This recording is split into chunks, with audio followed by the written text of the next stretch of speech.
Time. Time is not the same for everyone. We as human beings experience time in a straight line, moment by moment. We live by seconds, hours, days, years. But for Allah subhanahu wa ta'ala and for his unseen creatures, the angels and the jinn, they are not bound by time in the same manner.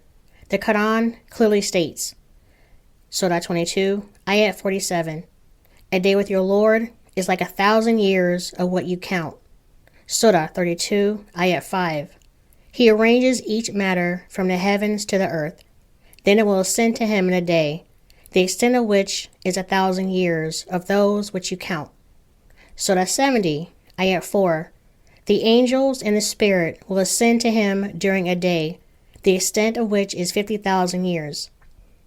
This verse, when compared to modern physics, suggests that time is not fixed. In Einstein's theory of relativity, time can stretch and bend, depending on the gravity and speed. Surah 70, Ayat 4, opens a window into the mystery of time. A single day with Allah subhanahu wa ta'ala can equal 50,000 years to us. Modern science now tells us that time is not absolute, but relative. It bends, stretches, and unfolds differently depending on where you stand in the universe. What the Quran revealed in the 7th century aligns strikingly with what quantum physics and relativity describe today. Allah subhanahu wa ta'ala is beyond time. Allah subhanahu wa ta'ala is not inside time. He created time, just like he created space and matter. He knows the past, the present, the future all at once, because for him, there is no limitation. Surah 57, Ayat 3. He is the first and the last, the ascendant and the intimate, and he is, of all things, knowing. While we mark our lives by clocks and calendars, the Creator is not touched by seconds or centuries. His command is timeless, his knowledge eternal. The angels, his timeless messengers, move at the speed of decree, not by our footsteps, but through dimensions our hearts can only imagine. Time to them is like a breath to us, fleeting, purposeful, and part of something far greater than we can understand.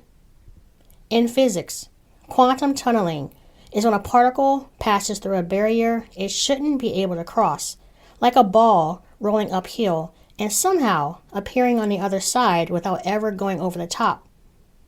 It defies logic. Instead of being stopped, the particle borrows energy in a sense and slips through, much like the concept of a camel passing through the eye of a needle. Surah 7, Ayat 40. Indeed, those who deny our verses and are arrogant towards them, the gates of heaven will not be open for them, nor will they enter paradise until a camel enters through the eye of the needle, and thus do we recompense the criminals. The imagery of a camel passing through the eye of a needle is visual, but logically shouldn't make any sense unless the theory of quantum tunneling is applied. Another instance in the Quran where quantum tunneling is inferred is within the story of Prophet Solomon, alayhi salam, where he wants the throne of the Queen of Sheba. Surah 27, Ayat 38. Solomon said, O assembly of jinn, which of you will bring me her throne before they come to me in submission? Surah 27, Ayat 40. Said one who had knowledge from the scripture, I will bring it to you before your glance returns to you. This is quantum tunneling, and this knowledge was revealed in the 7th century. It is up to us to recognize signs and apply them to our lives as best as we can to make sense of the world around us, even if we don't fully understand the whys or the hows. At least trying awakens the curiosity within us, but can we accept that we have human limitations?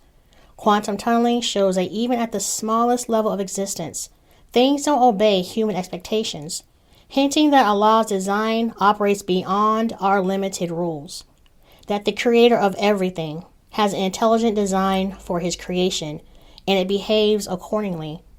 Tunneling is a reminder that creation follows Allah's decree in ways unseen. A particle does not decide to tunnel. It obeys laws written into existence, just as all of creation submits to Allah's will. While on the topic of will, here's a nice segue into the next episode, creation, us and nature, Surah 41, Ayah 11. Then he directed himself to the heavens while it was smoke, and said to it and the earth, come into being willingly or by compulsion. They said, we have come willingly. Surah 36, Ayah 36. Exalted is he who created all pairs, from what the earth grows, and from within themselves, and from that which they do not know.